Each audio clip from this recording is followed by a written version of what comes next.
businesses that make a meaningful impact in their communities. I think we can make San Francisco. There's one of our great cities 10 years ago, 15 years ago, and now it's a mess. President Trump threatening to send National Guard troops to San Francisco. Why city leaders there say it's the wrong move, and the interesting timing of the president's push. Then Salesforce's Dreamforce convention wraps up today. A look at the big-name benefit concerts leading up to today's talks with some of the top tech titans in the world. From KTVU Fox 2 News, this is Mornings on 2. Good morning and welcome back. I'm Garcia Michaelia. And good morning. I'm Dave Clark. It's Thursday. It's October 16th. Good morning, Garcia. Good to be with you. How was it driving in? I had the heated seat thing going. Okay. So, you know, I'm kind of, I like warmer weather. No, it was cool. Steve, is fog still a big issue? Not a big issue, but it is an issue for some. We'll take a look out here and see even some over the bay. So, I mean, there's a little bit of that Thule fog. This is early in the season for the Thule fog. Most of it's thickest as you go inland, but a little bit is showing up here. I am struggling mightily on every hit here. All right, here we go. 40s on the temps, 44 Livermore, Palo Alto 46, San Jose 47, fog up at Santa Rosa, but mainly clear. It'll be a nice day. Temperatures will rebound slowly here as that low kicked out. It's actually now on its way to Wyoming. So warmer starts today and then more so Friday into Saturday. I can see clearly now. That rain is gone. Temps will bump up 60s, 70s. But watch out for some of that morning Thule fog, that radiation fog that we get after the rain. 60s and 70s on the temps. All right, here's Sal. All right, Steve, we've had very slow traffic in some spots already, but it's something you might expect. For example, the Bay Bridge backed up a little bit beyond the maze, 20-minute delay, maybe a little more, maybe a little less, averaging 20 before you make it onto the span. San Mateo Bridge is okay. We've been looking at that. It's just moderately heavy to the peninsula. Not a lot going on there. Southbound 880 is slow, approaching 92 and Industrial. They got rid of the crash on 238, so Castro Valley is better, but heading south from 238, let's say, into Union City is slow. 7:01. Let's get right back to the headlines. Thank you, Sal. In his most definitive statement on the issue yet, President Trump says he wants to send the National Guard to San Francisco. There are no official orders, but already city leaders say the city doesn't need it. Our James Torres live in downtown San Francisco. This is where Salesforce is wrapping up its annual Dreamforce convention. Yeah, Garcia, and the Dreamforce convention is what sparked some of these conversations. You may remember it was last week when Salesforce CEO Mark Benioff suggested the National Guard's troops could head to San Francisco in order to help with some police staffage, police shortages, police officer shortages, and also helping maintain safety for Dreamforce attendees. Well, now we're hearing from President Trump really blatantly for the first time saying it's an idea he does support. I'm going to be strongly recommending, at the request of government officials, which is always nice, that you start looking at San Francisco. I think we can make San Francisco. Trump making those comments Wednesday saying San Francisco was a better city 15 years ago. He says now it's a, quote, mess. The mayor, the sheriff, and the district attorney couldn't disagree more. They spent the week sending a strong message to the White House, saying the National Guard is not welcome, nor is it needed, citing crime is down and prosecutions of crime are up. We spoke to a retired Marine intelligence officer who says federal law prohibits troops from enforcing local criminal activity. He says they are best served protecting federal buildings and personnel, which hasn't been a reported problem in San Francisco. What Mark Benioff was talking about was, can the National Guard troops become cops? That can't happen unless the president invokes the Insurrection Act, which certainly he's been talking about the Insurrection Act very publicly. Benioff says he is making a major donation to SFPD, hoping to boost police bonuses. The department is about 500 officers short, but Mayor Lurie says the last 4 classes of the police academy have been full. President Trump's comments also receiving pushback from lawmakers in Sacramento and Governor Gavin Newsom's office. As for Dreamforce, there have been no reported incidents of crime at the event as it wraps up later this afternoon. We're live this morning from downtown San Francisco. I'm James Torres, KTVU, Fox 2 News. All right, James, thank you. Time now 7:03. This Saturday, big crowds are expected to gather across the Bay Area and across the country for a second No Kings protest. More than 2,700 events are planned all over the country. Protests are planned in several Bay Area cities, including San Francisco, Oakland, and San Jose. Organizers say they're protesting the government shutdown, the Trump administration's deployments of the National Guard, and cuts to health care. Millions of people gathering together, standing in solidarity, and saying a very simple thing. In America, we don't have a king, we don't have a dictator, we have a president, and we have a democracy that must be upheld. Now, the first No Kings rally took place in mid-June, responding to a military parade that President Trump planned for the 250th anniversary of the U.S. Army and also the president's 79th birthday. This morning, California is launching its own less expensive form of insulin. Governor Newsom says the CalRx insulin pens will be available to Californians starting January 1st at a cost of $11 each. The generic insulin is part of California's effort to produce its own medications to help lower the cost of prescription drugs. State leaders say the goal here is to keep people who need insulin from ever needing to choose between their health care and paying their bills. A new state law has also recently capped the cost of insulin to large insurers. That also starts in January. California hospitals filed a lawsuit against the state over new limits on how much hospitals can spend every year. The spending cap set by the Office of Healthcare Affordability is meant to slow the rising cost of health care. The California Hospital Association argues the cap on spending ignores the increasing cost of doing business at hospitals, including labor and drug costs, as well as an aging population that requires more care. The Hospital Association estimates 75% of hospitals will operate at a loss because of this. Our time now 7:05. We're hearing from leaders at Kaiser Permanente as healthcare workers continue a 5-day strike. The workers want a 25% pay increase over 4 years to make up for wages that they say are at least 7% behind their peers. The strikers say the Oakland-based healthcare giant is facing staffing problems as employees leave their jobs in search for better pay. Kaiser Permanente has countered with a 21.5% pay increase. The leaders at Kaiser say the 25% hike would result in higher costs for patients. We would have to compromise some of those values if we were to go with the union's offer. We've been offered essentially a pay cut. They've proposed massive cuts to our pension, massive cuts to our 401k, massive cuts to our health care. Now, union organizers say the 5-day strike could grow to include 46,000 people, making it the biggest strike in the union's history. Clinics and hospitals remain open during this strike. Today's the final day of the 3-day Dreamforce convention by Salesforce. The headline event is a talk between two powerful tech leaders. Salesforce CEO Mark Benioff is hosting a conversation with Google and Alphabet CEO Sundar Pichai. One of the main topics will be artificial intelligence. The two are expected to discuss how their companies are dealing with AI and redefining what's possible in business. Well, it's not just tech leaders at Dreamforce. It also includes big names in entertainment. And that's rising pop star Benson Boone, who thrilled the crowd outside of Chase Center at Bayfront Park. Inside the arena, the iconic Bay Area heavy metal band Metallica was performed on stage. Last night's concerts, known as Dream Fest, attracted about 50,000 people. I'm here, for Salesforce, Mark Benioff. Thank you. The Dreamfest and Dreamforce event has raised close to $130 million for the hospital. Now, the proceeds from the Dreamfest concerts go to UCSF Benioff Children's Hospital. Movie star Matthew McConaughey presented this year's Colin Powell Medal of Courage to the concert. At the concert, it went to a teenager who was a patient at Children's Hospital and overcame a stroke after a rare brain disease. He actually had to learn some of the basic things we take for granted each and every day, like getting up out of a chair, walking, talking, and eating, and learning that all again. Despite all that adversity, he still volunteered his time at the hospital, talking to other kids that had similar issues. Now, the concerts raised an estimated $9 million for the hospitals this year.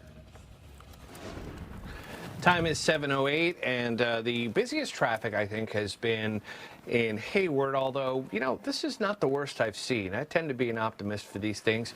However, there's a crash southbound 880 just after 92, and now there's slow traffic from 238 to there. But after that, it looks okay in the Fremont, and the San Mateo Bridge looks okay. South Bay commute is beginning to wake up, so to speak. And if you're going to the Bay Bridge, that is backed up all the way out to the MacArthur Maze, and the metering lights are on. At 7:08, let's get back to the desk. All right, Sal. Well, new protections for street vendors in California. How it's strengthening California's efforts to protect immigrants from fear of being deported. Power lines and utility companies have been found to be responsible for sparking wildfires in our state, but new technology could help change that. The research team working to make power lines a solution instead of a potential problem. Jacoby & Myers has been a proud part of the California community since 1972. We've stood by our neighbors, helping hundreds of thousands of families get the justice they deserve. Whether it's fighting insurance companies or fighting for you in court, we'll stand up for you. At Jacoby & Myers, we know the stakes: your family, your health, your future. For over 50 years, we've been California's trusted name in legal care. If you've been injured, call us today at 1-800-5-MILLION, because you deserve justice.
Welcome back to Mornings on 2. It's now 7:12. Here's some of the top stories we're working on this morning. President Trump recently authorized the CIA to conduct covert operations inside of Venezuela. Now, news of that operation comes just days after the U.S. military said it took out another alleged drug smuggling boat off the coast of Venezuela. The CIA director hasn't said anything about what the CIA plans to do in Venezuela.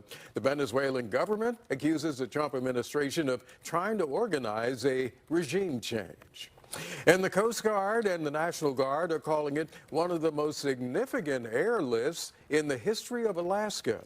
Dozens of people had to be rescued following flooding along Alaska's southwest coast. The damage was caused by the remnants of a typhoon. 2 villages had to be evacuated. 1 person died. 2 of them are still missing following the storm. There are new protections in place for California street vendors. Our Andre Senior's here in studio with the new law, Andre, meant to protect people who sell food or drink on the side of the road from the federal government. Well, Garcia, you can visit most of our major cities without seeing them. You can't visit. They sell food, flowers, and other merchandise, and as cities have worked to make sure these street vendors have permits, there's now concern their personal information could be at risk as part of the Trump administration's increased immigration enforcement. The new law bans local governments from asking about vendors' immigration status during the permit application process. It also stops cities and counties from turning over street vendors' information from those permits to the federal government.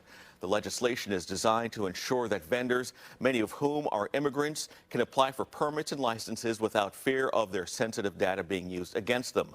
The author of the new law says these new protections are important to keep these small businesses going. It is part of our economy. You know, when they make the food, prepare the food, they're buying products from somewhere else. They're buying the meat, they're buying the tortillas. And it actually is in the millions, tens of millions of dollars, what they contribute to the economy. We're not going to be able to collect information that is sensitive. So that's one thing. Can't ask questions about your immigration status as they're getting their business licenses. Now, we visited one parking lot in San Jose where street vendors had set up shop to show off their treats and wares.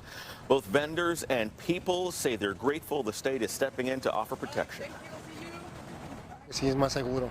He works with no preoccupation about nothing, and he feels safe, yeah, with vending here. They work very hard, and I'm all about supporting like small businesses. But yeah, I think we should protect them and support them as much as we can. Well, the new law takes effect January 1st. It joins other recent laws signed by the governor meant to protect people from ICE, including one adding immigration status to protected medical information and another preventing immigration enforcement from accessing schools without a warrant. Garcia? Andre, thank you. Power lines have been linked to several devastating fires here in California. Now scientists are trying to use power lines to prevent them. Researchers at Arizona State have developed a system to deploy onto the grid of power lines and utility towers, meant to detect wind, temperature, and other conditions that could increase the risk of wildfire. The Wildfire Awareness and Risk Management System, or WARM, is starting to be tested in California and other fire-prone parts of the U.S. If you think of it in terms of numbers, only 10% of fires have been started by the electric power grid, but the damage that they have caused lie in the top 10%. So although only 10% of the fires were started by the grid, but most of them have ended up becoming, extremely damaging, devastating. The idea for WARM came from the campfire up in Paradise, which was found to be started by a downed power line. Researchers say the system could prevent wildfires by setting power lines to shut down immediately or reroute electricity in the case of a high fire danger situation. They also foresee using AI to analyze data to learn how to manage power in such situations. All right, our time is 7:16 and Sal is back. Here's the latest on our early morning commute. How's it look? It looks okay, Dave and Garcia. For example, we go to the Bay Bridge. It's better than it was yesterday, even though it's backed up a little bit beyond the maze. It's moving a little better. Yesterday, you might remember, we had a little bit of rain here and there. It wasn't heavy rain, but it was just enough to upset the commute, and today we don't have that. So the San Mateo Bridge looks better. We did have some slow traffic near that San Mateo Bridge. There was a crash southbound 880 between Industrial and 92, or I should say between 92 and Industrial, and that has traffic backed up solid from 238. If you're getting on the freeway in Union City, there's also a little bit of slow traffic. The peninsula, as you notice, has not had any issues. We're just going to leave that alone. Now it's 7:17. Let's talk about the weather. And here's Steve. Sal, we'll take a look at the snow totals from this recent system. Took a while to get going, but it delivered. It was all right. Bear Valley picked up 21 inches of snow. Dodge Ridge, 18. Central Sierra Snow Lab picked up just shy of 8. Sugar Bowl 13 and Palisades Tahoe at about 6 to 10 inches of snow. Also recent rains and then cold temps leave behind some of that what we call Thule fog, radiation fog. Fairfield 6 miles, not bad. Stockton 3, but Napa Airport a quarter of a mile. Novato Airport 0. Petaluma says same here, and Santa Rosa has been bouncing between a quarter and a half. So it's mainly north and east, but sometimes that can sneak back in. Contra Costa County Highway 4 and also on 80. Around San Pablo, El Sobrante, so you can pick up some of that Thule fog from there as well.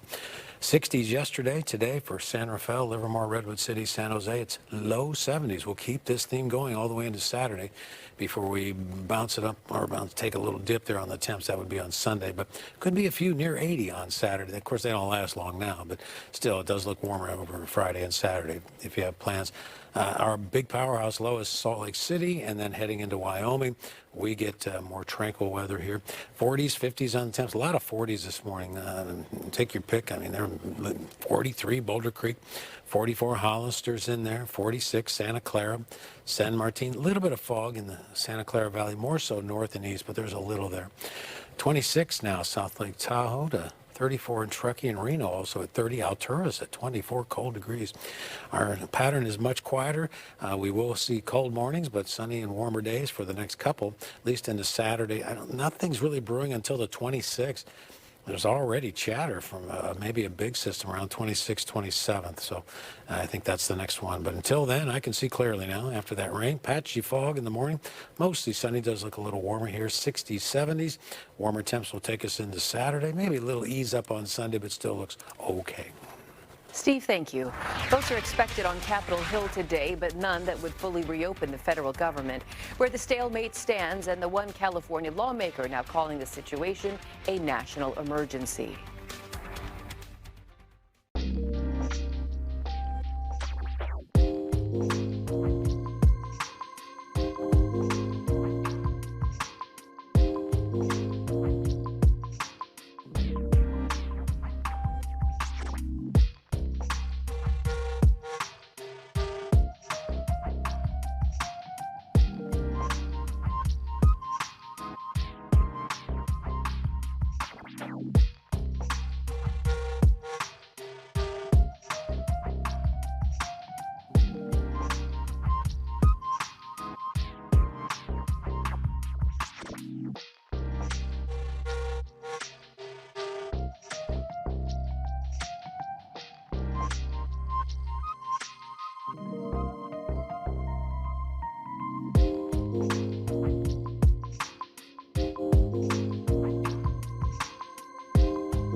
Welcome back to Mornings on 2. What a pretty look at that gorgeous Santa Cruz Beach boardwalk. The sun is rising. Temperatures are cool-ish, mild, but it's going to be a nice sunny weekend down there at the beach. If you didn't make your annual summer trip, you still have time, even though we're in fall. It's a gorgeous little pocket of Northern California. Delays are preventing Israel and Hamas from moving to the second phase of the White House peace plan. Hamas is still in the midst of returning the remains of all hostages killed since the October 7th attack 2 years ago. However, Israel says DNA testing shows one of the bodies returned this week was not that of a hostage. 20 surviving Israeli hostages are now back with their families. He talks about how during captivity, he saw how the people of Israel fought for him. He saw pictures of strangers he didn't know holding his photo, and it moved him and gave him the strength to survive in captivity. Hamas says it returned all the remains it can recover and that it needs special equipment to find those of any other hostages in the rubble of Gaza. Israel is threatening to exert full force unless all the hostages' remains are returned. Our time now 7:23 as the government shutdown continues. Republican senators are trying different ways to try to break the stalemate. Senate Majority Leader John Thune says he'll call a vote today on an individual spending bill to fund only the Pentagon instead of the full government.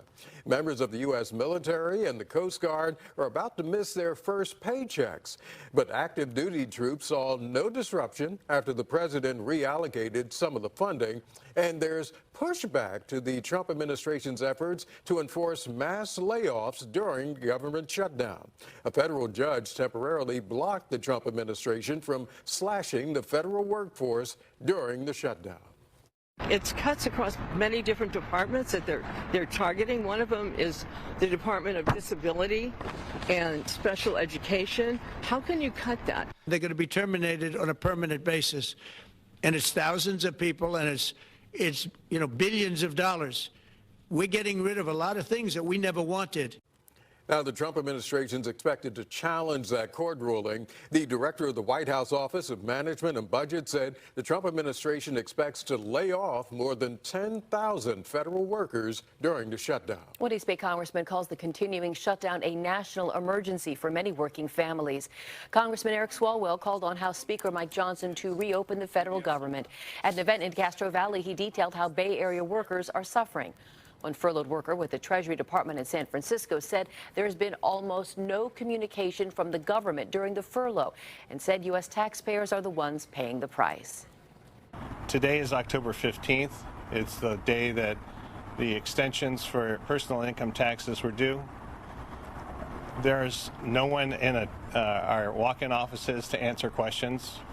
Well, it's day 15. Congressman Swalwell said the Republican leadership wants to keep the government shut down, in part to avoid swearing in Arizona's newly elected Democratic Congresswoman. Well, dozens of Prop 50 voting ballots found at a homeless encampment in Northern California. What investigators are saying about how they got there. Plus, call ICE. Call ICE. Call ICE. Video filmed by a Dodgers fan at a Brewers game goes viral. The heated exchange and how the woman in the video ended up losing her job.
Good morning. Get ready to drop, cover, and hold on today. We have details of today's planned great shakeout and what you should know to make sure you're ready for the next big earthquake. And President Trump threatens to move World Cup soccer matches away from another American city, claiming without evidence that crime is out of control. The reason he may have more influence over FIFA's decision about where those games will be played than originally expected. From KTVU Fox 2 News, this is Mornings on 2. Well, good morning to you. Thank you for joining us. Welcome to Mornings on 2. I'm Dave Clark. I'm Gassia Michaeli, and it's a busy Thursday, October 16th. Weather is smoothing out, and those who like a warm weekend might be in store for some good luck. I think it looks pretty good here. The warmest day will be Saturday. A little chill here in the morning air, some patchy tule fog, ground fog showing up, 40s, 50s on the temps. I did see a few upper 30s around Mount Hamilton, but most locations are around 44, 45 degrees. We're good to go here for a while until maybe around 26th, 27th is the way it looks. But temperatures will slowly start to warm up as that low moves out and the high builds in. It's not a big high, but it'll be warmer, especially as we go into Friday and also Saturday. So I can see clearly now, except for some of that tule fog dancing around a little bit.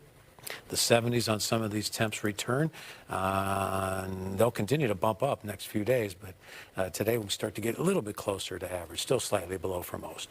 All right, Sal's here, 7:30. We are going where? Let's go to the Richmond Bridge, Steve. Yesterday, that bridge was really kind of slow, a lot slower than usual. Today, it is slow. I don't see any problem on the bridge reported, but it's pretty slow here as you approach the span. So we're going to keep an eye on that for you.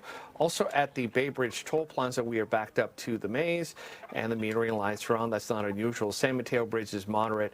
We've had some minor crashes that have cleared up, but still some slowing in many of these areas, especially between Hayward and Fremont on 880 South. 7:31. Let's get back to the headlines. Thank you, Sal. Today, millions of people across California will drop, cover, and hold on. The Great California Shakeout is set to happen in just a few hours. KTVU's Allie Rasmus, I hope, is on steady ground after a lot of rocking and rolling in the last hour, Allie. Let's look ahead to some of the events that are planned. Oh, go ahead.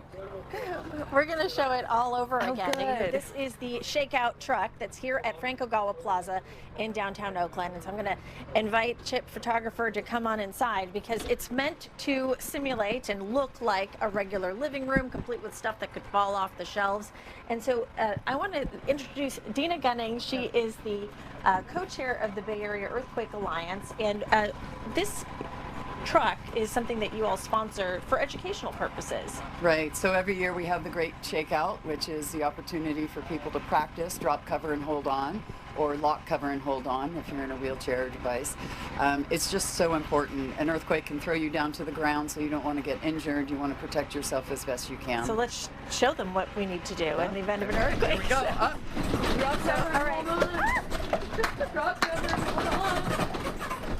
So, in an ideal situation, if I wasn't so caught off guard, I would head underneath that table because, Dina, there's been some debate over the years over what is the best place to be to shelter in an earthquake. It used to be doorways were some of the advice. That's not the case any longer? Yeah, no, you can actually get injured in a doorway, and potentially if you're in a public setting, people that don't know what to do tend to panic and run, so you don't want to be in that way. So you want to just drop, cover, and hold on the best you can. Make sure that you're not near any glass if possible. And don't run out of your house or a building, because then there's falling objects. Falling objects. I mean, we have facades in these big buildings and things like that, so you don't want to get injured that way. Yeah, you just want to protect yourself the best you can. So here at Frank Ogawa Plaza, it's not just this shakeout truck. Chip is showing you the mess and all the things that can fall off during a... So that simulation, by the way, was a 7.0, and the 89 earthquake, Loma Prieta, was 6.9, so very similar. But if you come out here to downtown Oakland and Frank Ogawa Plaza, there's other educational and resources out here. So they are showing people how to use a fire extinguisher. They're talking about all the grants available for retrofitting your building for earthquakes. Right. All this stuff is important for people to know. We live with the prospect of an earthquake every day, but we don't always think about it. Right. We are an earthquake country. You should download the MyShake app. We just had the Berkeley quake, which woke us up at 3 in the morning. And that will give you some time, depending on where the epicenter is. So it'll give you a warning. At least a couple seconds. And that will happen today. It'll say it's a drill. But it, clearly says earthquake, earthquake, earthquake, drop, cover, and hold on. If you're in bed, stay in bed, cover yourself with your blankets. So, 3 in the morning was quite the wake-up call. Yeah. But you could have anywhere from 10 to 30, 40 seconds, like I said, depending on where the epicenter is. To find a table, a counter, someplace to drop a cover and hold on. Right. For us in the fire agencies, that's an opportunity to open the bay doors so that we can actually get out to and be able to respond. Exactly. Right. Dina Genning with the Bay Area Earthquake Alliance. So 10:16 this morning, people across California, businesses, government offices, if you have school-aged children, they may have mentioned it. They may have told you already about this earthquake drill that's happening at 10:16 this morning. But we'll be out here showing some of the other educational resources here for folks in downtown Oakland as part of the Great Shakeout. Back to you guys. All right, Ali Rasmus, thank you. Time's now 7:35. Meantime, President Trump is now talking about sending the National Guard into San Francisco. Now, from the Oval Office, he was speaking and praised the results of Operation Summer Heat, a nationwide crime crackdown headed by the FBI. That's when the president suggested San Francisco could be his next target. I'm going to be strongly recommending, at the request of government officials, which is always nice, that you start looking at San Francisco. I think we can make San Francisco, there's one of our great cities 10 years ago, 15 years ago, and now it's a mess. And we have great support in San Francisco, so I'd like to recommend that for inclusion, maybe in your next group. You'll get great support. And the president didn't say who those government officials are or who from the city is asking for support, but his comments came just hours after San Francisco Mayor Daniel Lurie, District Attorney Brooke Jenkins, and Sheriff Paul Miyamoto praised the city's efforts to improve public safety. They insist there's no need for the National Guard to come to San Francisco and that local law enforcement can handle crime better than the National Guard could. President Trump is also threatening to pull World Cup matches from Boston. The president says parts of Boston have been taken over by unrest. Said he could call FIFA's president to tell him to take away the 7 matches scheduled to be played outside of Boston next year. FIFA has confirmed that the U.S. government has final say in determining the safety of World Cup host cities. FIFA is hosting matches in the Bay Area, along with several other cities in the U.S., Canada, and Mexico. Our time now, 7:36. Governor Newsom wants Congress to investigate Republican National Committee groups after a leak of violent and racist text messages. Now, the governor sent the formal request to the U.S. House Oversight Committee, and it comes after Politico obtained leaked messages allegedly from a group chat between young Republican leaders that included racist, sexist, anti-Semitic, and violent language. Governor Newsom says an investigation into the Republican National Committee is an urgent request, especially as the Oversight Committee investigates Harvard and other schools for alleged failures to address anti-Semitism on campus. Sacramento County officials are addressing election security concerns after dozens of special election ballots were discovered in a homeless encampment. The sheriff's office says it found 99 ballots for the Proposition 50 special election in a large pile of stolen mail during a cleanup operation. Authorities note the encampment was vacant at the time of the discovery and say no arrests have been announced. Go through cameras, go through everything, find out who is there. It's going to take a lot of back tracing. It's a big deal and it's an undertaking. So this is something that will work in conjunction with the post office as well. The recovered election materials have been securely returned to the county elections office. To protect the integrity of the vote, officials will void the compromised ballots and immediately mail replacement ballots to all affected registered voters. All right, Garcia, time 7:38. Sal's back again. You've been watching everything in our morning commute. What are you focused on now? The East Bay, Dave and Garcia, good morning to you both. 880 is slow. We had a string of crashes that have been cleared off to the side. But you can see how slow it is there on 880 South and also on 680 South. This is kind of a typical slowdown as you drive through the area. I also want to mention that the San Mateo Bridge, that traffic is going to be moderate. And when you get to the peninsula, it's not too bad. Bay Bridge is backed up to the Maze. I'm keeping an eye on the Richmond Bridge. It looks like it's back to normal. Pardon me, I knew that was going to happen. Sneezing on the air, Steve. That's not optimal. 7:39, let's go to you. I think another one may be coming. They always come in threes. It was hardly noticeable, Sal. Hardly noticeable. Bless you. People are. It was somebody behind you. It wasn't you. Thank you, sir. Yes, it was. It wasn't me. That's right. It wasn't you. Wasn't you. All right, Bear Valley, nice place. First place I ever skied, by the way, Bear Valley. Well, I wouldn't call it skiing. My friend said, "You're ready for the Black Diamonds," and took me up there, and I crawled down. But that's how you learn. Bear Valley, 21 inches of snow. Dodge Ridge, 18. Sugar Bowl, 13. And Palisades, Tahoe, at 10. Fog. Now, this is the Thule fog. Back in the day, before we had roads and buildings and everything, the fog would form in those Delta Thules and drift eastward. And if you were around a long time ago, you'd see this fog come all the way from the valley, go across San Pablo Bay, and go right into Novato, and it'd be a high of about 54 degrees, and you'd be socked in all day long. We don't see it as much anymore, but we are seeing it, and this is kind of rare this early in the season. So, San Pablo Bay, North Bay, and then out towards, of course, the Big Valley as well. San Rafael, Livermore, Redwood City, and San Jose. 60s yesterday. We'll go low 70s today. And temperatures will continue to jump till about Saturday. Get a warmer pattern here, no doubt. Not screaming or anything like that, but it'll be in the 70s to maybe near 80 on Saturday. A little cooler Sunday, but it'll still be okay. Our system has moved out. Salt Lake City just came across their wettest October in history. They're approaching 5 inches for rain, and only halfway through the month. They are now the 5th wettest month ever in their history. How about that? Amazing. First they got the tropical moisture, and now they're getting that system coming by. 40s, 50s on the temps here. 44 Boulder Creek. Hollister's also 44.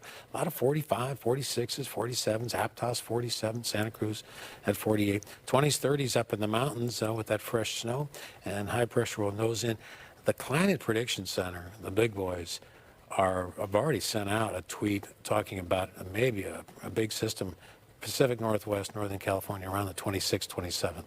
I see it, but it's 10 days away, so we'll ease into it. But for the next couple, it'll be a warmer forecast and cold mornings, but nice afternoons. So I can see clearly now.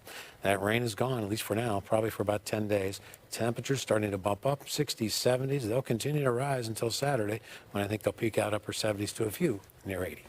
Steve, thank you. With new tariffs now hitting imported furniture and lumber, prices on everything from kitchen cabinets to coffee tails could soon climb. I'm excited to talk with the Salvation Army coming up today on the 9 to learn what it's seeing at its thrift shops later this morning. That should be interesting. But for now, we want to hear from you. So let's go over to Andre Sr. He's right here with our viewer poll of the day. And it centers right around that very subject. So let's get to it. Yeah. We're asking this morning, are you buying secondhand? And here are options, even more than before, giving it a try, or no, only new items for me. 57% say only new items for you, 43% say even more than before, and 0% say you're giving it a try.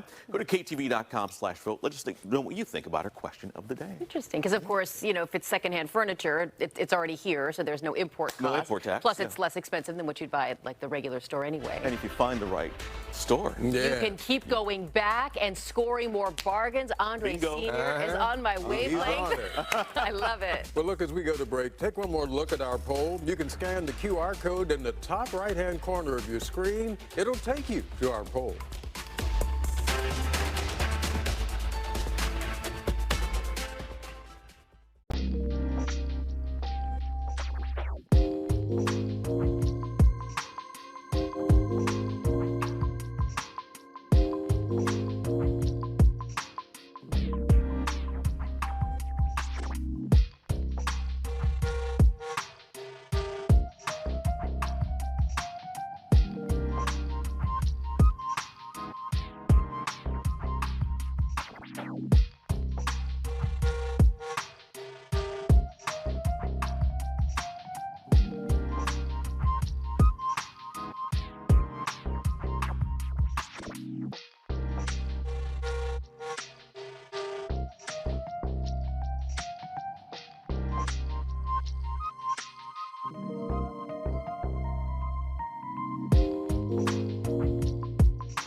7:45, some of the stories we're following this morning. Legal experts say the Supreme Court appears set to weaken the Voting Rights Act by banning race from being used as a factor in congressional districts. The court heard arguments over Louisiana's new congressional map, where lawmakers were forced to draw a second majority black district. Opponents argue the new district was an illegal gerrymander based on race. Large crowds are expected to gather across the Bay Area and beyond on Saturday for a second No Kings protest. More than 2,700 events are planned nationwide, including in San Francisco, Oakland, and San Jose. Organizers say they're protesting the government shutdown, the Trump administration's National Guard deployments, and cuts to health care. Kaiser Permanente workers are entering their 5th day of a strike. They're asking for a 25% pay increase over 4 years to make up for wages that they say are at least 7% below where their peers are. Kaiser Permanente has countered with a 21.5% increase. Leaders at the healthcare nonprofit say a 25% hike would result in higher costs for patients. A Milwaukee Brewers fan is now out of a job after what she said to a Dodgers fan during a game was caught in video that went viral. Call ICE. Call ICE. Call ICE. I'm a U.S. citizen. War veteran, baby girl. War veteran. 2 wars. ICE is not going to do anything to me. This is video from a Los Angeles Dodgers fan who was at the Brewers Stadium Tuesday night. The fan said once the Dodgers started scoring, the woman taunted him by saying, "Call ICE." Well, the video went viral on social media. People quickly identified her. Soon after that, the woman was fired from her job. She also resigned from the Wisconsin branch of the Make-A-Wish Foundation. She just let out her true colors, let herself let it out of baseball and took it out of the cheering into some more personal, the personal level. The man and his friends say they were kicked out of the game in the 6th inning and say the only reason given by security guards was that they were Dodgers fans. 7:47, tech stocks rallying again this morning, getting help from a chip maker that works with some of the top companies here in the Bay Area. Well, Pam Cook is in the studio now with everything in today's dollars and cents, Pam. Yeah, the continuing tech rally. Yeah. A lot of Bay Area companies being mentioned, but the tech stocks getting help from Taiwan Semiconductor, which produces AI chips for NVIDIA and Apple, to name just a couple. The company reported a huge jump in profits, up 39% in the 3rd quarter, up from this time last year. Representatives from the Susan G. Komen Breast Cancer Foundation rang that opening bell this morning with a lot of pink there to raise awareness to the importance of early detection and treatment. October is, of course, National Breast Cancer Awareness Month. As we take a live look at the numbers up across the board, not as much for the Dow. As you can see, it's up a little less than 0.25%. The NASDAQ posting the biggest gains. The S&P 500 is also up as well. A Japanese market is expanding in the Bay Area. Osaka Marketplace is opening its 2nd location next month in Foster City. The company also plans to open another store in Pleasant Hill at the former 42,000 square foot Orchard Supply hardware site. The market will feature authentic Japanese groceries and an indoor-outdoor food hall with sushi, ramen, chicken karage, and bento boxes. Osaka Marketplace currently operates 1 location in Fremont. Lego's making a splash with its massive new adult builder set. Take a look. It's a 4,000-piece tropical aquarium. It recreates a vibrant, colorful marine world complete with brick-built fish and coral. However, the piece has sparked debate among fans about its value compared to other large sites. The cost, $480. It is set to launch November 13th. And a fast-growing cosmetic brand from the East Bay, partnering with the world's biggest streaming platform, Oakland-based Elf Beauty is becoming the first brand to launch a new in-stream live shopping experience on Twitch. Viewers will be able to buy products directly through streams without leaving the platform. Elf Beauty has been quickly growing in market share in recent years. Net sales were up 28% in the last fiscal year. I'm Pam Cook. That's a look at your dollars and cents. Pam, thank you. Yeah. 7:50, let's get out the door. Sal Castaneda monitoring a fairly robust Thursday commute. Yeah, I really do think that the whole Dreamforce thing has had an effect on the traffic these last few days into San Francisco. Let's take a look at the Richmond Bridge. It's been slow. That and the weather we had yesterday kind of made it bad. And, you know, there are a lot of people coming into San Francisco, maybe a few extra because of that big convention. But more importantly, those streets being closed, it makes people go a different, maybe unfamiliar way, and it adds to the commute. This is a look at the San Mateo Bridge. You can see that traffic is okay.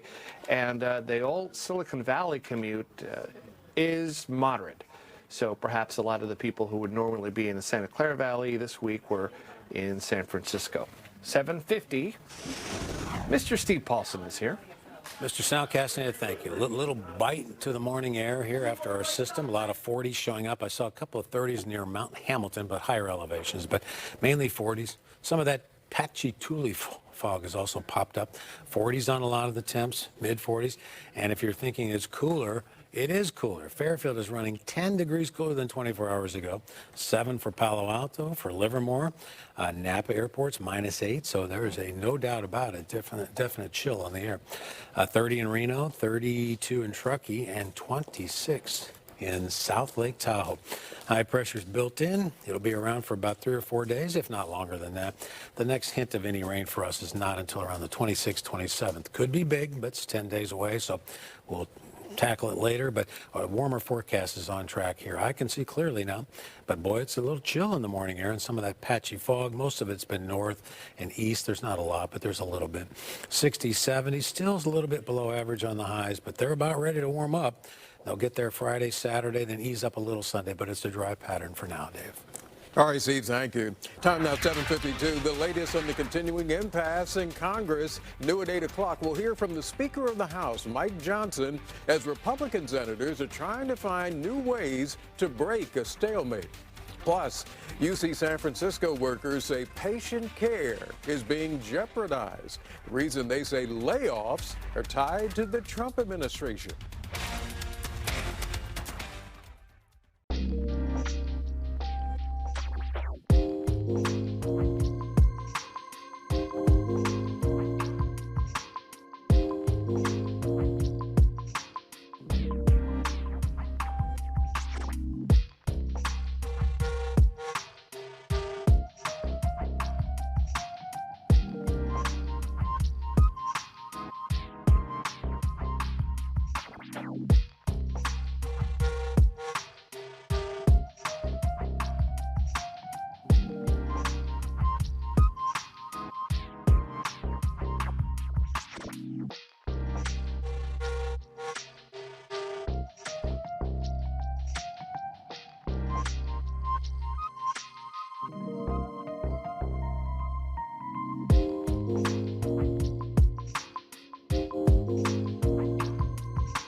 Welcome back to Mornings on 2 at 7:55. Workers at UC San Francisco say patient care will be hurt because of recent layoffs.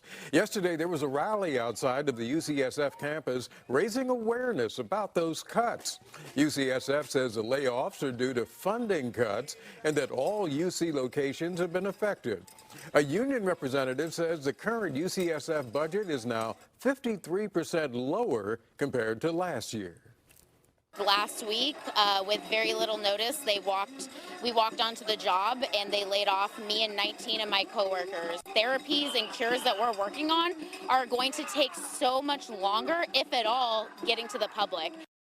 Now, layoffs have also hit Stanford's Lucille Packard Children's Hospital. The university says 87 positions are being cut, responding to those funding cuts from the Trump administration.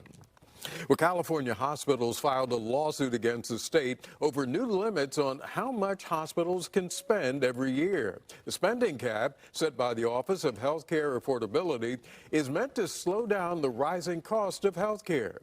The California Hospital Association argues that the cap on spending ignores the rising costs of doing business at hospitals, including labor and drug costs, as well as an aging population that requires more care. The Hospital Association estimates that 75% of hospitals will operate at a loss because of this. Our time is now 7:56. The 49ers getting ready to play the Atlanta Falcons this weekend without one of their star players. The 49ers held their first open practice since linebacker Fred Warner suffered that season-ending ankle injury. His ankle was broken and dislocated, but the leadership hole left by Warner's absence was filled immediately on the field. Tight end George Kittle was back at practice. He spent the last 5 weeks on the injured list. He broke the pre-practice huddle. And on defense, Warner's role will be filled by 24-year-old linebacker Tatum Bethune, who had plenty of good things to say about Fred Warner. Fred's been everything to me, a teacher, just a brother, just a friend too, you know, everything, the way he carried himself on and off the field. I just learned a lot from Fred. And I'm rooting for him. He's in good spirits right now. My goal is to go out there and make him proud on the field and show him that the legacy and the standard that he set for this San Francisco 49ers defense is going to be upheld. I bet he'll do it. Both quarterbacks Brock Purdy and backup quarterback Mac Jones were limited in practice. Brock Purdy still battling a turf toe injury. Mac Jones dealing with rib and knee injuries. And despite navigating injuries to key players, the 49ers are off to a pretty strong start. Their new kicker is emerging as one of the team's most dependable stars. Eddie Pinheiro has been near perfect on the field. He's nicknamed Eddie Money by fans. He's the son of Cuban and Nicaraguan immigrants. He's making history as the first person from Nicaragua to play in the NFL. Pinheiro learned to kick growing up in South Florida, and he credits his success to the sacrifices made by his parents. My dad came to this country and worked his butt off and, you know, did the American dream and, you know, and fought his way through, so. Wow. No handouts. My mom, you know, my cousins, my grandma, everybody's super proud, super happy, and just blessed and to be in the position to be able to represent Nicaragua in the NFL. Now, Pinheiro is one of only about 50 players in the NFL with Hispanic heritage. He told us he embraces the opportunity to represent his community every time he comes into the stadium. I'm going to be strongly recommending, at the request of government officials, which is always nice, that you start looking at San Francisco. Talk about bringing the National Guard to San Francisco getting louder. We break down what's really on the table following the president's latest comments. 3 weeks and counting, House Speaker Mike Johnson speaks out as the government shutdown drags on and Republicans try new methods to break a stalemate. From KTVU Fox 2 News, this is Mornings on 2. Welcome to Mornings on 2 at 8 o'clock. It's live across San Francisco. You can see that clouds that are covering the bay right now, but the sun is coming out and changes are in the forecast. Thanks for joining us. I'm Andre Sr. I'm Gassia Mikhailian. It's a busy Thursday. Let's get down to Steve Paulson. What do you see in the Weather Center? that Andre's talking about, and also some really cold lows this morning. I mean, after the recent for October, they're down in the 40s here. Cordelia 43, Livermore 43, Danville, Kenwood, Fairfax 44, Sonoma, Grayton 45. Maybe your backyard thermometer is also around 43 or 44 or 45. A little bit of fog has been kind of moving through, but mostly sunny skies. It's that Thule fog. It's the fog we get after the rain and the clear temps. Clear skies and those cold temps. Still a lot of 40s, but we're looking for a much quieter pattern and more sunshine today compared to yesterday when, boy, I'll tell you, that was a big, deep cloud bank yesterday. Just barely budged. But warmer temps are on the way a little bit today, more so Friday into Saturday. But I can see clearly now because that rain is gone. 70s for some inland, still 60s coast and bay, but the theme is to warm it up a little bit, getting closer to average, probably getting near there tomorrow and above by Saturday. All right, Sal's here, 8 o'clock. We're off to where, my friend? Bridge, freeway? Yeah, the East Bay's pretty slow, Steve. 80 westbound, Hercules, it slows. The Richmond Bridge has had a long backup. We've had a couple of stalled vehicles on the way. You can see for yourself it is a slow traffic commute. The Bay Bridge is backed up for at least a 40-minute delay. I do believe that the streets being closed in San Francisco for Dreamforce have affected traffic. People still have to come in, but there are streets closed. It looks like CHP has pulled someone over there, but the San Mateo Bridge, moderately heavy heading across. And, of course, we have a lot of slow traffic heading south on 880 between Hayward and Fremont. 8:01, let's get back to the headlines. Thank you, Sal. First it was Los Angeles, then Chicago. Now San Francisco may be next in line to have a National Guard deployment. President Trump says the federal government is now looking at the city by the bay. There are no official orders. City leaders are rejecting the idea. KT's James Torres live in downtown San Francisco. This is where Salesforce is wrapping up its Dreamforce conference. James. Yeah, we're at day 3 of Dreamforce this morning. It's starting to wake up as the attendees are making their way in for the final session, where it wraps up later this afternoon. It's really this conference that sparked this whole conversation about bringing the National Guard to San Francisco. You may remember Salesforce CEO Mark Benioff saying that he likes that idea. It really generated that idea, suggesting that it could help with some police officer shortages and maintaining safety for the attendees here at Dreamforce. Well, now we are hearing for the first time, seemingly, from President Trump saying that it's an idea he very much supports. I'm going to be strongly recommending, at the request of government officials, which is always nice, that you start looking at San Francisco. I think we can make San Francisco. President Trump making those comments Wednesday, saying San Francisco was a better city 15 years ago, now calling it, quote, a mess. The mayor, the sheriff, and the district attorney couldn't disagree more. They have spent the week sending a strong message to the White House saying the National Guard is not welcome, nor is it needed, citing crime is down and prosecutions of crime are up. We spoke to a retired Marine intelligence officer who says federal law actually prohibits federal troops from enforcing local criminal activity. They are best served protecting federal buildings and personnel, which hasn't been a reported problem in San Francisco. What Mark Benioff was talking about was, can the National Guard troops become cops? That can't happen unless the president invokes the Insurrection Act, which certainly he's been talking about the Insurrection Act very publicly. Benioff announced a major donation to the SFPD, hoping to boost police bonuses. The department is about 500 officers short, but Mayor Lurie says the last 4 classes of the police academy have been full. President Trump's comments also receiving pushback from lawmakers in Sacramento, including Governor Gavin Newsom. As for Dreamforce, there have not been any reported incidents of crime or bad activity around here. The conference wraps up later this afternoon. We're live this morning in San Francisco. I'm James Torres, KTVU, Fox 2 News. Thank you, James. And it is the final day of Salesforce's 3-day Dreamforce convention. The headline event today is a talk between Salesforce CEO Mark Benioff and Google and Alphabet CEO Sundar Pichai. One of the main topics is artificial intelligence.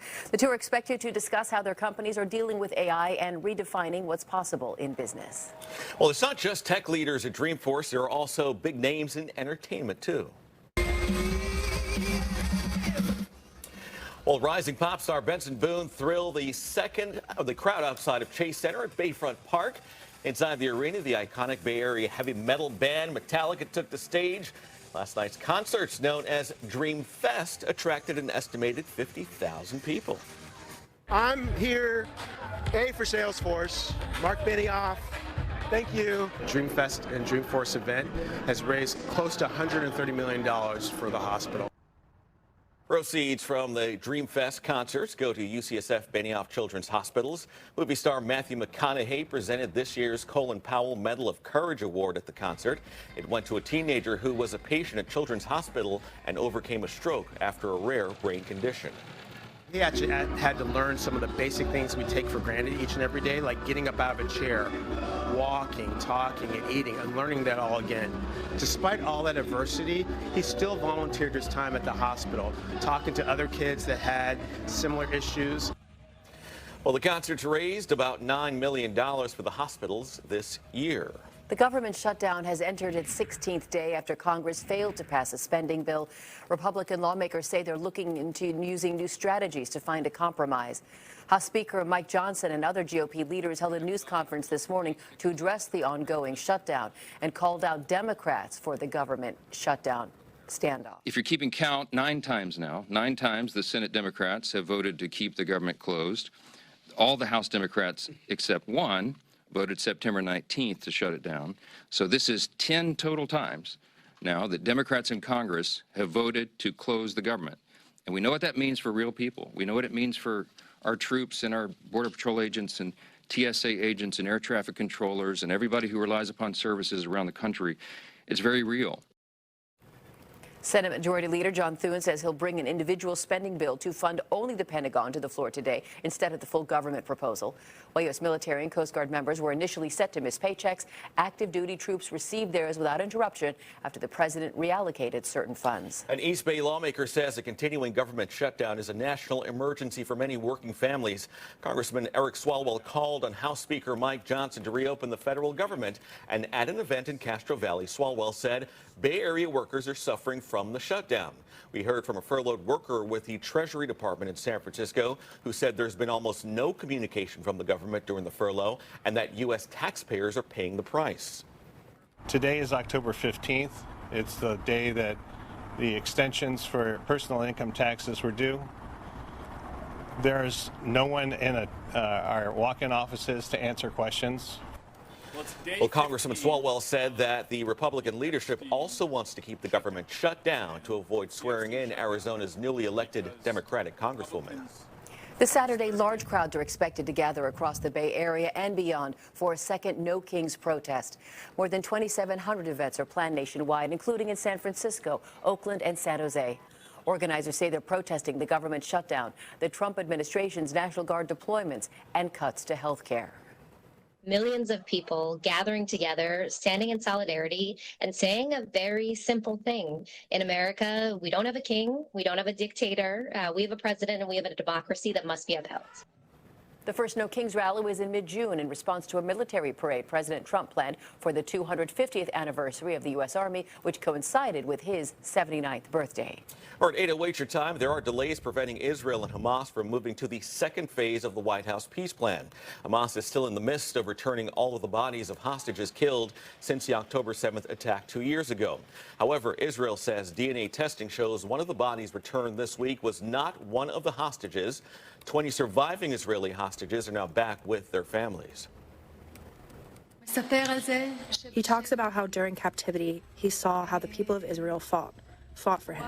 He saw pictures of strangers he didn't know, holding his photo, and it moved him and gave him the strength to survive in captivity. Hamas says it returned all the bodies it can recover, but that it needs special equipment to find the remains of any other hostages in the rubble of Gaza. Israel is threatening to exert full force unless the bodies of all hostages are returned.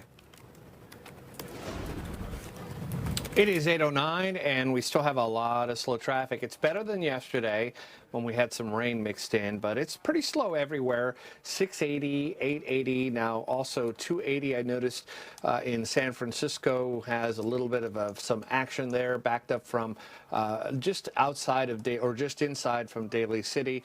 And northbound 101, we've had a couple of issues near Cesar Chavez. So today's kind of a bad day. It's backed up at the Bay Bridge, by the way, for a 40-minute delay. Again, just because yesterday was worse, and believe me, yesterday was worse, today is also pretty slow. 8:09. Let's go back to the desk. All right, it's being called a serious election security concern. What investigators are saying about the discovery of dozens of ballots at a Northern California homeless encampment. And from street dogs to tamales and beyond, Californians are used to seeing street vendors in most major cities. How they're now under new protections amid increased immigration enforcement. Jacoby & Myers has been a proud part of the California community since 1972. We've stood by our neighbors, helping hundreds of thousands of families get the justice they deserve. Whether it's fighting insurance companies or fighting for you in court, we'll stand up for you. At Jacoby & Myers, we know the stakes, your family, your health, your future. For over 50 years, we've been California's trusted name in legal care. If you've been injured, call us today at 1-800-5-MILLION, because you deserve justice.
Some of the top stories we're following here at 8:13. Yemen's Houthi rebels say their military chief of staff was killed after repeated Israeli strikes targeting leaders.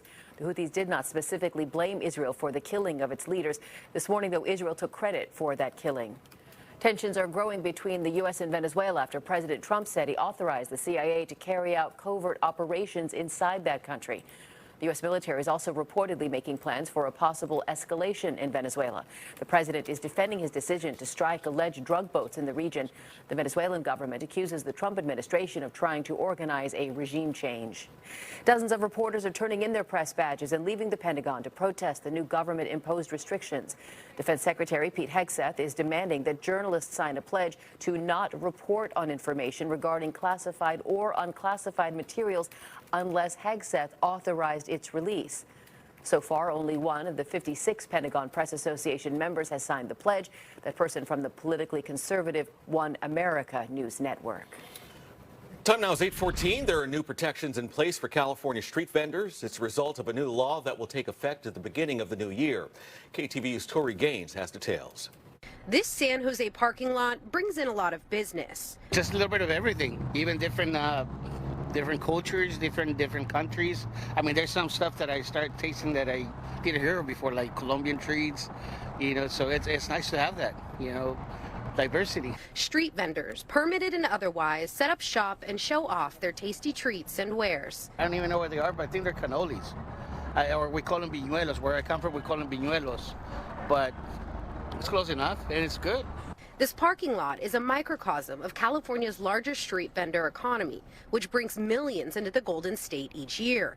California State Senator Maria Elena Durazo authored the bill. It is part of our economy. When they make the food, prepare the food, they're buying products from somewhere else. They're buying the meat, they're buying the tortillas. And it actually is in the millions, tens of millions of dollars, what they contribute to the economy. SB 365, signed into California law by Governor Gavin Newsom last week, is offering new protections to vendors like Valentin de la Cruz. Claro que sí, es más seguro. He works with no preoccupation of nothing, and he feels safe, with vending here. Durazo says this feeling of safety is exactly why she authored the bill. We're not going to be able to collect information that is sensitive. So that's one thing. Can't ask questions about your immigration status as they're getting their business licenses. De la Cruz has been a street vendor for nearly 2 decades. He's had a street vendor license in San Jose for 4 years. Across the lot from De la Cruz, Laura Hernandez sells mini pancakes, all while streaming live on TikTok for more than 40,000 followers. Her customer tells KTVU that supporting small business is a priority. I think we should protect them and support them as much as we can. Jesse Calzada says street vendors are a big part of his community, and he's glad to see that California leaders have their back. I'm gonna try to see them do this, work and try to make a living. Tori Gaines, KTVU, Fox 2 News. All right, 8:17, let's get out the door. Sal Cataneda, it's a pretty busy one for a Thursday, isn't it?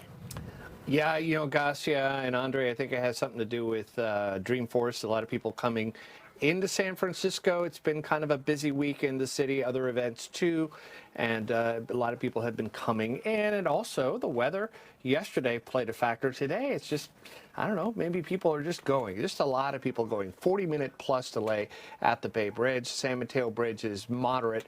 But things haven't been great on the peninsula on 280 or 101. Once you get closer to San Francisco, it's very slow. We've had a bunch of minor accidents. So if you do have flexibility, these things tend to improve after 9 o'clock or after 10 if you want to go in late, if you can, that is. And as someone who doesn't have any flexibility, me and Mr. Steve Paulson, we have to be here. Hold on, you said problems on 280? Yes. That's a rarity, isn't it, usually? Out of Daly City. Oh, well, there, okay. Yeah, okay, there. Thank you, sir. Petaluma, Novato airports say zero visibility. Fog, Napa airport's almost down there. Also up to Santa Rosa. After that, we're pretty good, although there can be some coming back in from the valley, also along Interstate 80 there, usually around San Pablo, El Sobrante, you can get a little bit of fog. I don't think it'll last too much longer, and it's just mainly patchy, but we'll see if that continues next couple of days, in the mornings, I should say. San Rafael, Livermore, Redwood City, San Jose, up we go. Cool day yesterday. I think I saw the sun for about 2 minutes, and that was it. Today we'll get low 70s, and these temps will continue to go up probably into Saturday. So warmer temps are on the way. Again, this time of year, well, it usually, gets dark pretty fast now, but still, it looks like Saturday there'll be a few near 80 degrees as our big powerhouse low is kicked out east. It's almost into Wyoming now. We get drier air coming in, and we also get a lot of 40s and 50s. We bottomed out on the lows for the morning. But if it feels cooler to you, took the dog out and said, hey, it feels a little colder. It is. We're running anywhere from 1 to 7 degrees cooler. Fairfield's in there, Napa Airport, Oakland, Palo Alto, Petaluma, all running 7 degrees cooler than yesterday. Of course, mainly clear skies versus cloud cover and light rain yesterday. 20s, 30s up in the mountains. The system is long gone. We have to wait about 10 days, I think, before our next rain.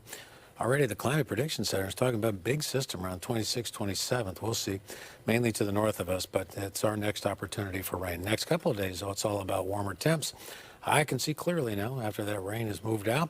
Patchy Thule fog, colder lows, but lots of sunshine today. Temperatures inland getting back into the 70s, 60s for some, but everyone should continue to bump up through Saturday. Still nice on Sunday, but maybe a little dip in the temps. Steve, thank you much. With new tariffs now hitting imported furniture and lumber, prices on everything from kitchen cabinets to coffee tables could soon climb. And that led us to ask this question today. Are you buying secondhand? And your options are even more than before. Giving it a try or no, only new items for me. 48% of you say even more than before. 33% say no, only new items. And 19% of you say you're giving it a try. Scan the QR code at the top right-hand corner of your screen or go to ktvu.com/vote. Let us know what you think. 8:20, this year's top Halloween costumes are out. What's driving the biggest trends? And a quick reminder that you can now stream KTVU News on all your streaming devices. You can watch live newscasts and stories on demand. Just search for the Fox Local app and then select KTVU.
$8.23 is your time. Tech stocks are taking the NASDAQ higher today, and shares of one biotech company are up 200% this morning. Pam Cook has details on this and a whole lot more in today's Dollars and Cents. Really interesting. As I was reading into this, Praxis Precision Medicines, based in Boston, just released promising results for its phase 3 clinical trials of its treatment for essential tremor. That's a common movement disorder that causes involuntary shaking or trembling of someone's hands, their head, or their voice. And on the news, that stock shot up more than 200% when the opening bell rang this morning. The New York Stock Exchange recognized the work of the Susan G. Komen Breast Cancer Foundation at the opening bell today. October is National Breast Cancer Awareness Month, and the goal is to raise awareness to the importance of early detection and treatment. As we take a live look at the numbers and the market, three major market indexes. The Dow Jones, you can see, popped up a little bit in the last hour, now up more than 0.25%. The NASDAQ leading the way with those tech stocks up more than 0.5%, 139 points or so. The S&P 500 also up 1/3%. Google has released its annual Frightgeist search data revealing the top Halloween costumes this year. Trends are dominated by Netflix hit animated movie K-pop Demon Hunters. Characters like Rumi, Zoe, and Mira have seized the top 3 spots. Other breakout trends include the highly coveted collectible Labubu and characters from the new movie musical Wicked, specifically Elphaba and Glinda. Despite losing a key tax credit, market analysts predict EV sales could increase next year. The difference could be the used EV market. Now, that now expired $7,500 tax credit was established in 2022, which means 3-year leases for people who took advantage of that tax credit are now ending. Those electric cars are predicted to hit the market for much lower prices. Analysts expect EV prices could drop by as much as 50% in the next 3 years. And shoppers are predicted to return close to $1 trillion worth of products this year. The National Retail Federation predicts nearly 16% of retail sales will be returned this year. But that number is actually lower than last year's return rate by about 1%. A survey from the group shows return policies are drawing more interest among consumers, with 82% saying free returns is an important factor in their purchase decisions. I'm Pam Cook. That's a look at your dollars and cents. Call ice. Call ice. Trash talk at a baseball game between opposing fans is nothing new. How one woman who brought politics into the mix is going to feel lasting consequences, thanks to this video that went viral on social media.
Get ready to drop, cover, and hold on. Details on today's planned Great Shakeout and what you need to know to help make sure you are ready for the next big earthquake. President Trump is threatening to move World Cup matches away from another American city due to what he says is out-of-control crime, who FIFA says has the final say about where those high-profile events can take place. From KTVU Fox 2 News, this is Mornings on 2. Good morning and welcome back. I'm Gassia Mikhailian. I'm Andre Sr. It's Thursday, October 16th, and you can see the sun is out behind us. Big changes in store for today. Steve Paulson in the Weather Center for us this morning with more. Hey, Steve. Yeah, compared to yesterday, big change there, as you guys know. It was cloudy yesterday. We had light rain, drizzle, almost most of the day for some. We cleared out, and the temps took a tumble this morning. 40s for Upper Lake, Cordelia, Livermore, Danville, Kenwood, Fairfax, Sonoma, and Clayton, all between 41 and 45. There were many. I mean, I could add a whole bunch to these, but I tried to get as many as I could in there. Even 43 in Boulder Creek, Santa Cruz Mountains. 40s, 50s now. We're starting to bump up a little bit. Fog, Thule fog up north, more so than anywhere else, but I think that's the only byproduct from yesterday's system that's still left. It's on the cold air and some of that Thule fog, but we're all looking for sunshine today. It's a warmer pattern. Starts a little bit today, more so Friday into Saturday. Saturday will be the warmest day. Then we'll see a little dip on Sunday, but still nice. We're dry probably for about 10 days. I can see clearly now. Mostly clear morning, mostly sun, a little warmer, looks good. Bumping up from unseasonably cool temps to now getting closer, 60s and 70s. Sal is here. It's 8:30. Where are we going? 280? Yeah, we're going to the Bay Bridge, but 280 is also on my radar there, Steve. Bay Bridge backed up for about a 40-minute delay before you make it onto the span. Any crash we had there has been cleared up. We also have a new crash in Oakland, westbound 580 near Coolidge Road, and that's really making traffic slow as you draw, or actually it's backed up almost in the San Leandro. Northbound 880 also has a crash at 23rd, and you can see the traffic getting up from the Coliseum is not doing very well. We'll have another update soon. Now at 8:30, let's get back to the headlines. All right, Sal, thank you much. Millions of people across California will drop cover and hold on today. The Great California Shakeout is set for later this morning. KTVU's Allie Rasmus is live with a look at what is planned. Good morning to you, Allie. Good morning, Andre. Yeah, 10:16 this morning is when millions of people across Northern California will take part in the Great Shakeout. It's an earthquake drill, a chance to practice what to do when the next big one hits. I've been standing all morning and moving around all morning in the Shakeout truck that is parked here at Franco-Gawa Plaza. It's going to be here until 11 this morning. And they also have a fair and some information for people who need resources and education about what to do to prepare for an earthquake. And I have with me Tim Dawson. He is with the California Geological Survey. What's the most important thing for people to remember? Today's a great day to practice the protective actions you can take when you feel shaking during an earthquake. And those three actions are very simple. It's like when you feel the shaking, you drop as low to the ground as possible. You cover up your head, you get under a table, solid object, and then you hold on, because that shaking, you need to secure yourself to prevent yourself from being injured. All right, I want to give the directors a heads up to take out the video because we're going to demonstrate. They're going to start moving this. Oh, here we go. All right. So we're going to get under the table. Underneath the table. And why is it good to get under a table? Because there are falling objects in most people's homes. There are large pieces of furniture, there's books on shelves, and what you want to do is you want to keep yourself from getting hit by those objects. And so a table, any solid object that you can get under is a very safe place to be. And you also want to hold on, because that shaking is going to cause you to slide around the room unless you're secured yourself. Yeah, a lot of people who haven't experienced an earthquake think that, oh, I'll just run outside my house. First of all, when the ground is shaking like that, you really can't run anywhere. Absolutely. And then it's not safe to be outside. Yeah, it's not safe. There's things that can fall on you outside as well. So the best thing Power to do, lines, glass. Yeah, the best thing to do is stay inside and get under a solid object. If you can't get under a solid object, just protect your head by covering it. And hold on as best you can. And we were all woken up about a month ago with that 3 a.m. earthquake. If you're in bed when an earthquake hits, what do you do? Yeah, usually the best thing to do is stay where you are and then cover your head to protect your head from getting hit by anything that might fall on it. Speaking of falling objects and items, it's a good time to remind people to secure bookshelves, big TVs, those fall over. Yes, large pieces of furniture can move around during an earthquake. If you're in a kitchen, dishes can fall off shelves, so it's good to secure your cabinets with latches, things like that. Okay, Tim Dawson with the California Geological Survey showing us what to do when we have to drop cover and hold on. And that's something without the simulation, of course, but something later this morning that a lot of people will be taking part in. School kids, people in businesses and government offices for that 10 10:16 earthquake drill. Back to you guys. All right, Allie, thank you so much. 8:34 is your time. President Trump is suggesting the National Guard may be sent to San Francisco. From the Oval Office, he touted the results of Operation Summer Heat, a nationwide crime crackdown headed by the FBI. That's when the president suggested that San Francisco could be his administration's next target. Be strongly recommending, at the request of government officials, which is always nice, that you start looking at San Francisco. I think we can make San Francisco. There's one of our great cities 10 years ago, 15 years ago, and now it's a mess. And we have great support in San Francisco, so I'd like to recommend that for inclusion, maybe in your next group. You'll get great support. The president did not elaborate on who those government officials are or who from the city is asking for support. But his comments came just hours after Mayor Daniel Lurie, District Attorney Brooke Jenkins, and Sheriff Paul Miyamoto suggested and touted the city's efforts to improve public safety.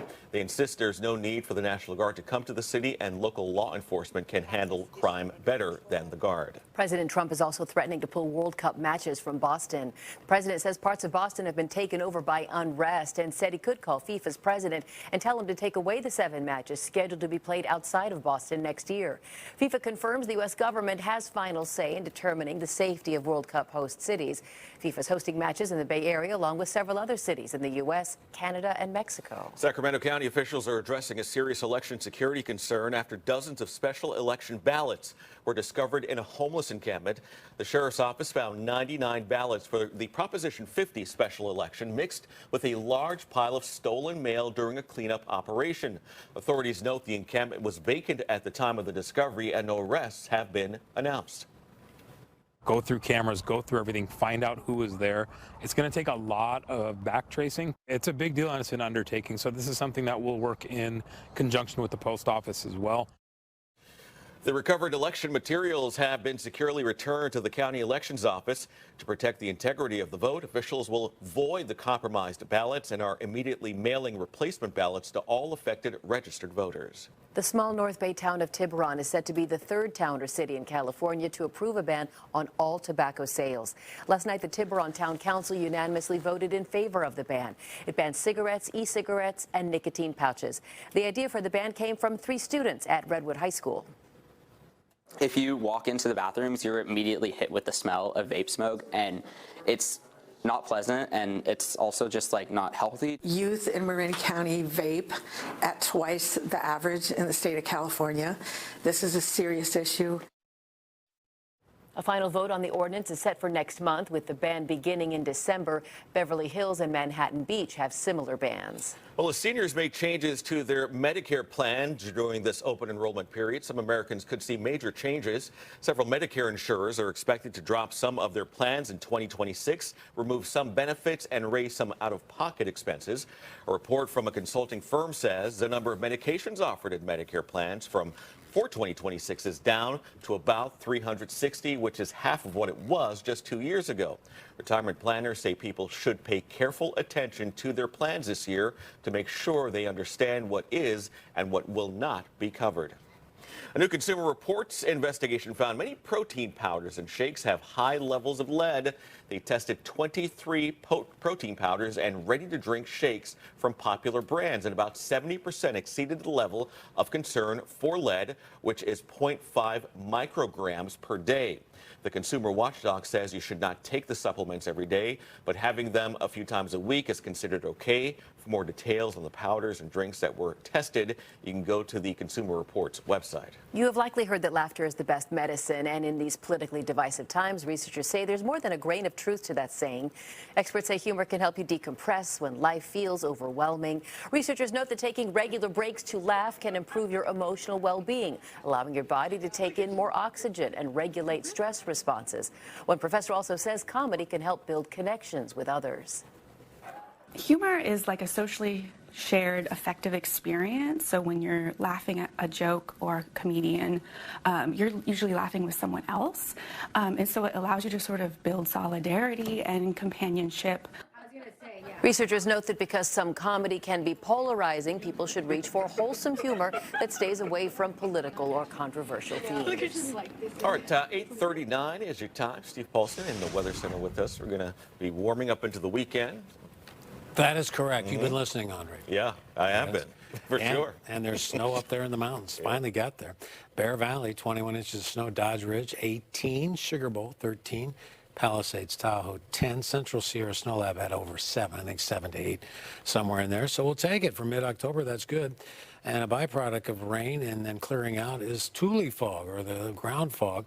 A little early in the season for it, but we had some this morning. Novato, Petaluma airports. These are airport observations. Also, Napa Airport, Santa Rosa have been reporting some. There's been some pockets of fog, especially north and east, a little bit south, but I think most of it's about ready to lift or burn off here. Temps will bump up. San Rafael, Livermore, Redwood City, San Jose, up we go from the 60s. We were unseasonably cool Tuesday and Wednesday. Today we'll warm it up a little bit, and a slight warming trend will take us into Saturday. I mean, we could see a few near 80 degrees. Still be nice on Sunday, but it'll back off a little bit. You can see there goes that big low. Boy, give it credit. Statewide rain, snow in the mountains, but now we're in a much quieter pattern. 40s, 50s on the temps here. We're still stuck in the 50s, and it's much cooler than 24 hours ago, anywhere from about 2 to 6, 7 degrees cooler. So a little bit of a drop when you clear out that cloud cover. 20s in the mountains, 30s, Truckee, also Reno, Carson City in there after that snow. But it looks pretty quiet here for about 10 days is the way everything is kind of looking at this time here. Although the next rain could be around 26th, 27th. Until then, I think what you see is what you get. And that's a little bit warmer pattern. Great visibility, good air quality. I can see clearly now, and a little warmer on the temps. They're still below average, but they're inching up. 60s now and some 70s. We'll continue that into Saturday. Still keep it dry, but maybe ease up a teeny bit Sunday, Monday, but it looks good. All right, Steve, thanks. It's beginning to look a lot like Christmas on the mountaintops, as you heard Steve mention a moment ago. Up next, we're live from Boreal Mountain as the ski resort sees its first fresh blanket of snow of the season.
8:43, some of the stories we're following this morning. Legal experts say the Supreme Court appears set to weaken the Voting Rights Act by banning race from being used as a factor in congressional districts.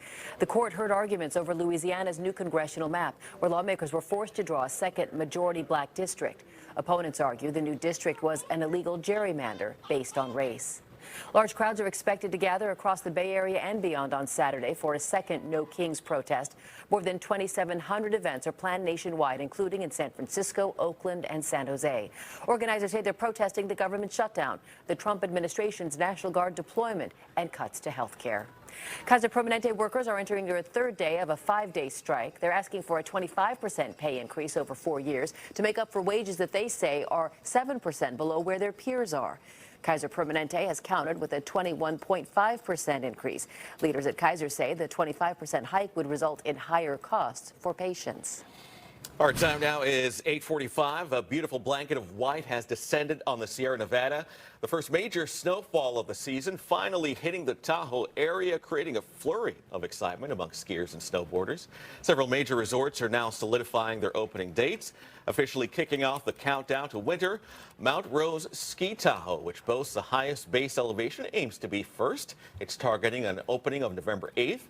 Other major resorts like Heavenly, North Star, and Palisades Tahoe are set to follow shortly after, planning to start spinning their lifts around the Thanksgiving holiday. Boreal Mountain is predicted to open November 21st. Joining us from the mountain is Tucker Norred, Director of Marketing at Boreal Mountain in Woodward, Tahoe. So, Tucker, any chance you might be able to move your opening date up earlier for Boreal and Woodward?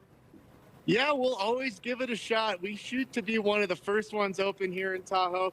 Currently, our scheduled opening date is November 21st, but we couldn't be more excited for the 5 to 6 inches that already came on. We even tested our snow guns this morning, and you can see they're getting the lifts ready behind me right now. We've opened as early as Halloween before. Wow. So, Tucker, we're looking at the great picture right behind you. It looks like we're in the thick of things already, but even though this is just a start, you're testing out the lifts right now. Is that what's happening? Bring us through what's going on there right now as you get ready to open in just a few weeks, officially at least. Yeah, I mean, we've got orientation right around the corner for our new employees that'll be coming in, and we're welcoming back some other ones as well.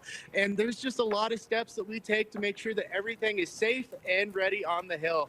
And so behind me right now, we're making sure that all the chairlifts are ready to safely spin for the 25-26 season. And the snow guns were kicking off this morning. We had about 2.5 hours of snowmaking we did on the hill, and we know that we're ready when Old Man Winter is ready to show his face. All right, so I want to know what you recommend to folks that are planning to head up first thing. What is it that you try to get across to those visitors that want to get to the mountain as soon as you all open? Well, you want to make sure that you download that Caltrans Quick Map, because that's the best way to know what the roads look like on the way up here. During the winter, you can count the roads being a little bit slower and pack a little bit extra stuff in the car for yourselves, whether it be some water or an extra blanket in case you get stuck on the roads for a little while, like I did this morning. But make sure that you guys are all locked in with your lift tickets or with your season pass. And you can get all that at rideboreal.com. Tucker, I'm looking behind you at the snow. Do you have enough snow right now to ski on right now safely? I wouldn't say yet. We definitely need about a 12-inch base out on the hill to make sure that we're able to get skiers and riders down the hill safely. But right now, we're just going to continue to watch the weather, see if anything else is in the forecast as far as snow. And when those temps come, we'll make sure to fire up the guns and get it going. So is one of the concerns that we're going to be warming up a little bit, at least here in the Bay Area this weekend, and you might be experiencing that as well, is kind of tracking when that colder weather will be moving out and the warmer weather will be moving in to kind of disrupt the opening. So is that kind of the balance that you have to look out for as well? Yeah, I mean, we always want to make sure that once we open the doors, we keep them open here. And it's not always great to be able to open and then have to shut down once again. So our goal is once we get the guns going, we're going to be ready to open for the entire season. And that will be 9 a.m. to 8 p.m., 7 days a week. And how long does the season go, just as a reminder for folks, as you know, they're looking at these awesome pictures and now they want to go. How much time do they have after you officially open on the 21st of November? Well, we're targeting Easter closure up here at Boreal Mountain, but again, if we get a good season and the snow comes all year long, we've extended that season and we can go pretty late into April if that's a possibility. But again, we're just waiting on that snow, and we are just so excited to kick things off. Just want to get it started. All right, thanks for joining us. Tucker Norrid from Boreal Mountain and Woodward Mountain, thank you so much for joining us this morning. We appreciate your time. Thank you. All right. 8:49. We have to get to work, so then we can go skiing and boarding, right, Sal? Absolutely. That crash in Santa Rosa on northbound 101 at College, still there. It's causing slow traffic into downtown Santa Rosa. I also want to mention that the Richmond Bridge is improving a little bit, but still slow. The Bay Bridge is still backed up to the mains. We're seeing improvement. 580 is very slow because of an earlier accident. So from San Leandro into Oakland and northbound 880 as well. And the peninsula traffic getting into San Francisco is slow because of earlier issues. So still very robust commute as we close in on 9 o'clock. 8:49, let's bring Steve back with today's weather. All right, and a really early start to the Thule ground fog season after our recent rain. The radiation fog versus the advection we get in the summer months. 47's popular. Walnut Creek's in there. Napa Airport, Sonoma, Petaluma, San Jose, Livermore. Livermore made it down to 43 this morning. There was a lot of low to mid 40s. 20s, 30s up in the mountains, except for that Thule fog. We're expecting lots of sunshine, good visibility, good air quality after that good rain almost statewide there. As the high begins to build in, it will be with us off and on for about 7 to 10 days before it looks like our next hint of rain, and that's around the 26th, 27th. But I can see clearly now, mostly clear, patchy Thule fog. No doubt more north than anywhere else. Mostly sunny, a little warmer, 60s, 70s. We've been unseasonably cool, but we'll get near average, if not tomorrow. For sure on Saturday, still looks pretty good. A little cooler maybe Sunday, but nice into Monday. Thank you, Steve. It's 8:50 here with new tariffs now hitting imported furniture and lumber. Prices on everything from kitchen cabinets to coffee tables could soon climb. So we've been asking you, are you buying secondhand? We see almost half of you say yes, even more than before. That's at 46%. Not too far behind, we see nope, only new items for me. Then kind of right in the middle, some of you are giving it a try. We get to go even deeper into this by welcoming the Salvation Army to the conversation coming up on the 9th. So that's coming up in just minutes. You can scan the QR code to vote in today's poll so we know what you're thinking and doing there at home. Well, the days of kicking back at 30,000 feet could be coming to an end when you join us on the 9, the airline that's freezing seats in place and charging extra if you want to lean back. Plus, UC San Francisco workers say that layoffs are jeopardizing patient care, how they're tying the situation to the Trump administration.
8:54 is your time. Workers at UC San Francisco say recent layoffs will jeopardize patient care. There was a rally outside of UCSF campus yesterday to raise awareness about the cuts. UCSF says the layoffs are due to funding cuts, and all UC locations have been affected. A union representative says the current UCSF budget is now 53% lower this year than last. Last week, with very little notice, we walked onto the job and they laid off me and 19 of my coworkers. Therapies and cures that we're working on are going to take so much longer, if at all, getting to the public. Layoffs are also hitting Stanford's Lucille Packard Children's Hospital. The university says 87 positions are being let go in response to funding cuts from the Trump administration. California hospitals filed a lawsuit against the state over new limits on how much hospitals can spend every year. The spending cap set by the Office of Healthcare Affordability is meant to slow the rising cost of health care. The California Hospital Association argues the cap on spending ignores the increasing cost of doing business at hospitals, including labor and drug costs, as well as an aging population that requires more care. The Hospital Association estimates 75% of hospitals will operate at a loss as a result. Well, the San Francisco 49ers prepping to take on the Atlanta Falcons this weekend without one of their star players. The team held its first open practice since linebacker Fred Warner suffered a season-ending broken and dislocated ankle. But the leadership hole left by Warner was immediately filled on the field. Tight end George Kittle returned to practice after spending the last 5 weeks on the injured list. He broke the pre-practice hurdle, and on the defense, Warner's role will be filled by 24-year-old linebacker Tatum Bethune, who had plenty of good things to say about Warner. Fred's been everything to me, a teacher, just a brother, just a friend too, you know, everything, the way he carried himself on and off the field. I just learned a lot from Fred. And I'm rooting for him. He's in good spirits right now. My goal is to go out there and make him proud on the field and show him that the legacy and the standard that he set for this San Francisco 49ers defense is going to be upheld. Both quarterbacks, Brock Purdy and backup Mac Jones, were limited in practice. Purdy is still battling a toe turf injury, and Jones is dealing with rib and knee injuries. The 49ers' new kicker is emerging as one of the team's most reliable players. Eddie Pinheiro has been near perfect on the field. Fans call him Eddie Money. Pinheiro is the son of Cuban and Nicaraguan immigrants. He learned to kick growing up in South Florida and credits his success to the sacrifices his parents made.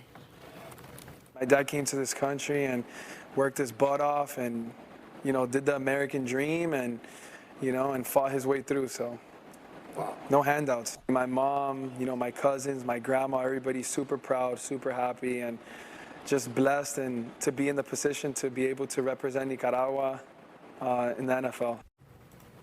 Pinheiro is one of only about 50 players in the league with Hispanic heritage. He told us he embraces the opportunity to represent his community every time he steps into the stadium. A 49ers legend joined the team to offer a free community lunch hour at a local restaurant. Patrick Willis joined Sourdough Sam and Gold Rush cheerleaders to greet fans at the Delancey Street restaurant on the Embarcadero.